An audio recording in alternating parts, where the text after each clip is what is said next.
ये है एक जीता जागता इतिहास, अतीत का एक विशेष संग्रह, अटल उत्कृष्ट जीआईसी अल्मोड़ा। इसके विशेष हॉल में जहां स्वामी विवेकानंद ने भी भाषण दिया था। दोस्तों नमस्कार, मैं हूं चंदन रावत और आप हैं मेरे साथ मेरे यूट्यूब मंच जीआईसीसी अल्मोड़ा पर great Indian culture and civilization. GIC की इसी समृद्धि से आज मेरे साथ हैं डॉक्टर ललित जलाल। डॉक्टर ललित जलाल अपने आप में सिर्फ एक व्यक्ति नहीं बल्कि कई प्रतिभाओं का एक मिला जुला समन्वय है। जहां वो विज्ञान के क्षेत्र में अग्रणी हैं, वहीं समाज सेवा, लेखनी और साहित्य के प्रति भी उनकी गंभीर रुचि है।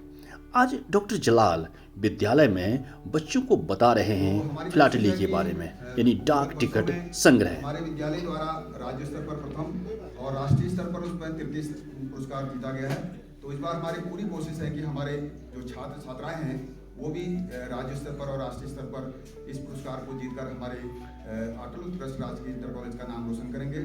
और उनके लिए उनको इसमें कोई भी खर्च नहीं करना है। उसके लिए हमने अपने मद से पैसे से जो है उनके लिफाफे तैयार कर लिए हैं। और यदि उनको किसी भी प्रकार की समस्या, तो हम उनकी डेट भी अब बढ़ चुकी है, वो 31 जनवरी तक हो चुकी है। तो यदि वो छुट्टियों में भी संपर्क करना चाहेंगे तो हम प्रधानाचार्य महोदय और हम स्वयं यहाँ पर उपलब्ध हैं। तो उनके भारतीय डाक विभाग द्वारा हर वर्ष डाक टिकट संग्रह से संबंधित फिलाटली नामक प्रतियोगिता कराई जाती है। आज डॉक्टर जलाल बच्चों को यही बता रहे हैं।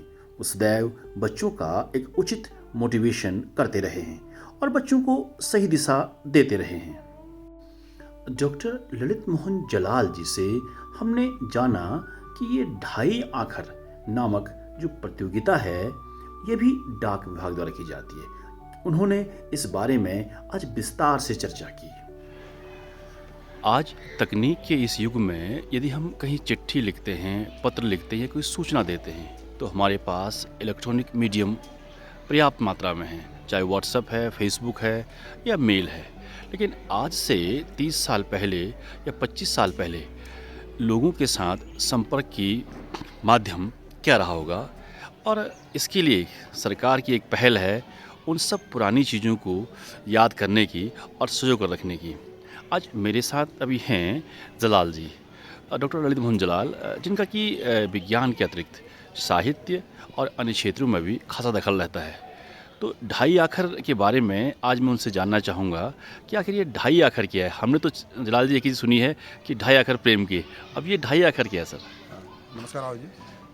जो आपने बात की ढाई अखर की, तो ढाई अखर एक राष्ट्रीय स्तर पर जो पोस्टल डिपार्टमेंट है सेंट्रल गवर्नमेंट का, और जो उनका संचार मंत्रालय है उसके द्वारा प्रतिवर्ष यह प्रतियोगिता आयोजित की जाती है ढाई अखर लेखन प्रतियोगिता के नाम से। तो इसमें प्रतिवर्ष जो हैं जो टॉपिक हैं वो बदल दिए जाते हैं, और लेकिन जो तरीका रहता है वही पत्र लेखन का रहता है। उसमें यह जो प्रतियोगिता होती है राष्ट्रीय स्तर पर आयोजित की जाती है, और अपने प्रदेशों में इसको क्षेत्रीय, उसको जिसको हम सर्किल कहते हैं पोस्ट ऑफिस की भाषा में, तो सर्किल स्तर पर, यानी जैसे हमारा यहाँ पर देहरादून सर्किल है तो अपने स्टेट का, तो वहाँ पर ये प्रतियोगिता कहते हैं। और इसमें ये होता है कि यह जो प्रतियोगिता होती है इसमें सभी वर्गों का मतलब मेरा जैसे एक 18 वर्ष तक के बच्चे और एक 18 वर्ष से ऊपर तक के बच्चे, तो कोई भी इसमें जो है प्रतिभाग करता है।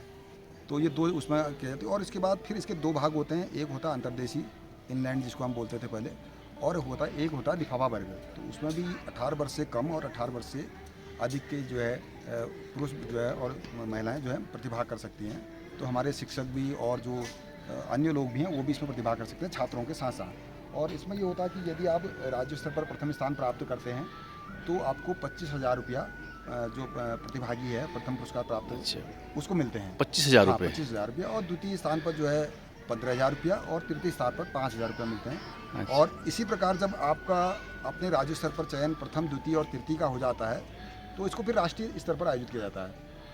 तो राष्ट्रीय स्तर पर मुझे भी इसका सौभाग्य मिला। बधाई है उसके लिए आपको। हाँ, मैंने राज्य स्तर पर इसमें प्रथम स्थान प्राप्त किया और फिर मैंने राष्ट्रीय स्तर पर जब ये आयोजित की गई प्रतियोगिता तो इसमें तृतीय स्थान प्राप्त किया। अच्छा, ये और- भगत सिंह कोश्यारी का लिंक क्या है इस हाँ प्रतियोगिता में? सर, उसमें माननीय राज्यपाल थे वो जो है महाराष्ट्र के, तो उन्होंने भी इसमें, जब मैंने इस प्रतियोगिता में भाग लिया था, उन्होंने भी इसमें प्रतियोगिता में भाग लिया था, तो उन्होंने महाराष्ट्र कैडर से इसमें प्रथम स्थान प्राप्त किया था और उत्तराखंड से मुझे भी सौभाग्य मिला कि मैंने भी इसमें प्रथम स्थान प्राप्त किया था। फिर हमने माननीय भगत सिंह कोश्यारी जी और हमारा फिर जो है राष्ट्रीय स्तर पर चयन होने पर फिर मेरा तृतीय स्थान पर जो है वहाँ पर मुझे मिला।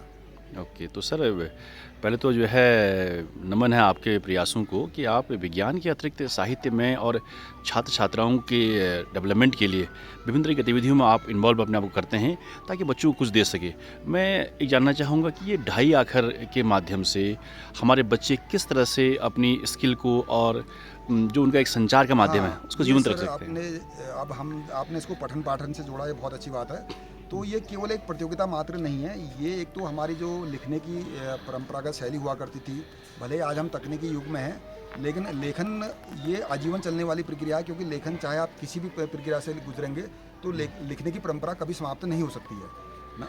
जी सर। और दूसरा ये है कि इससे बच्चे, एक तो ये होगा कि उनका साहित्यिक अभिवृद्धि होगी और दूसरा ये होगा कि उनका लेख में भी सुधार आएगा यदि वो बार बार लिखेंगे, क्योंकि पत्र लिखना यदि वो स्पष्ट लिखेंगे, वर्तनी में, उच्चारण में पूरा अभ्यास बनेगा उनका और लिखने की शैली होगी, लिखावट होगी, तो इस पर विशेष ध्यान देंगे तो उनका जो है ये केवल एक प्रतियोगिता मात्र पैसे के लिए या फिर उसके लिए नहीं है, बल्कि ये अपने विषयों को भी समृद्ध करने के लिए, विशेषकर हमारे साहित्यिक क्षेत्र के विषयों को।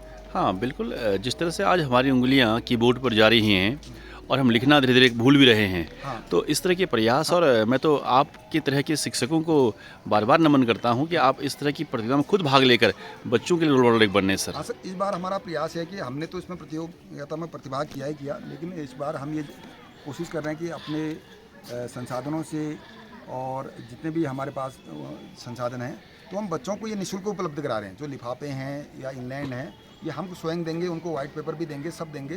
उनका काम केवल लिखना है और उनको हम जो है हमने ये भी किया है कि इस बार प्रधानाचार्य जी के माध्यम से जो है जाड़ों की छुट्टियों में जो विंटर वैकेशन होता है हमारा, यदि बच्चे उसमें भी प्रयास करेंगे, उसमें भी हम उनको जो है उनका साथ देंगे और उनके लिखावट में या फिर उनका जो प्रपत्र वो तैयार करेंगे, तो उसमें भी जो है उनके जो है मार्गदर्शन का काम करेंगे। तो सर जो सूचना हमें मिली थी कि तो उन्होंने भी लेखन के इसी क्षेत्र में, वो भले ही दूसरा विषय था हमारा राज्य स्तर पर, उत्तराखंड राज्य का था हिंदी दिवस पर, तो उन्होंने भी इसमें जो है प्रथम स्थान प्राप्त किया। तो ये मेरे लिए भी गौरव की बात है और उन्होंने जो है हमारे मान को रखा और हमसे सीखा, हमसे प्रेरणा ली या जो भी चीज़ रही। तो एक गुरु के लिए सबसे बड़ी बात है कि अपने साथ साथ यदि वो शिष्य जो उसके हैं या जो उसके अनुयायी हैं, यदि वो अपने क्षेत्र में अच्छा काम करते हैं तो वो ज़्यादा हमारे लिए प्रेरणादायी और जो है आनंददायी पल होता है। निसंदेह सर, बहुत बहुत धन्यवाद आपका समय देने के लिए। सर, और इसमें एक ढाई चीज़ आखर और पर मैं- सूचना जो आपने दी है बड़ी महत्वपूर्ण सूचना है सर। एक हाँ चीज़ और मैं इसमें नई चीज़ जोड़ना चाह रहा हूँ जी सर। सर। तकनीकी युग में एक, जैसे केवल ये लिखने के लिए नहीं है, बल्कि एक आपने देखा होगा कि एक क्रिएटिव राइटिंग करके हाँ ऑनलाइन प्लेटफॉर्म पर ये भी बहुत जो है चर्चित है, तो इसमें भी लोग कैरियर बना रहे हैं। तो ये आगे चल कर आपके कैरियर में भी अच्छा जो है साधन हो सकता है। तो हाँ। मैं ये कहना चाहूँगा कि यदि आप लिखने की कला में दक्ष हैं, हुए हैं, तो ये केवल आपके एक प्रतियोगिता तक सीमित नहीं है, बल्कि आपने कैरियर को भी इससे जो है बना सकते हैं। हाँ बिल्कुल, मैं इस वीडियो के माध्यम से हमारे जीआईसी के स्टूडेंट या फिर ऑल ओवर इंडिया में जो भी स्टूडेंट्स हैं, जलाल जी के माध्यम से मैं उनको भी मैसेज देना चाहूँगा कि अगर आपके पास सशक्त लेखन शैली है और आपका लेखन में इंटरेस्ट है, तो आप क्रिएटिव राइटिंग के माध्यम से भी आजकल जो है हाँ। अपना कैरियर बना सकते हैं। ऑनलाइन प्लेटफॉर्म काफ़ी उपलब्ध है हाँ उसमें। बिल्कुल। हाँ। तो जलाल जी, इस पूरी जानकारी को देने के लिए आपका बहुत बहुत धन्यवाद। और पुनः मैं आपके साथ किसी एक ऐसे विषय को लेके आऊँगा तो ये छात्रों के हित के लिए और उनके भविष्य के लिए बहुत उपयोगी रहेगा। बहुत बहुत धन्यवाद सर, आप इस विषयों को आगे बढ़ाते हैं ताकि हमारे छात्र लाभान्वित हो सके। आपका बहुत बहुत धन्यवाद। Thank you sir. तो दोस्तों, ये वार्ता थी डॉक्टर ललित मोहन जलाल जी के साथ। उम्मीद करता हूँ आपने काफ़ी कुछ सीखा होगा। इसी तरह के अन्य वीडियोस देखने के लिए आप बने रहिए मेरे साथ मेरे यूट्यूब मंच GICC अल्मोड़ा पर। इस वीडियो को देखने के लिए आप सबका बहुत बहुत धन्यवाद। Thank you very much. Watch it and share it please. Thanks again. Thank you very much.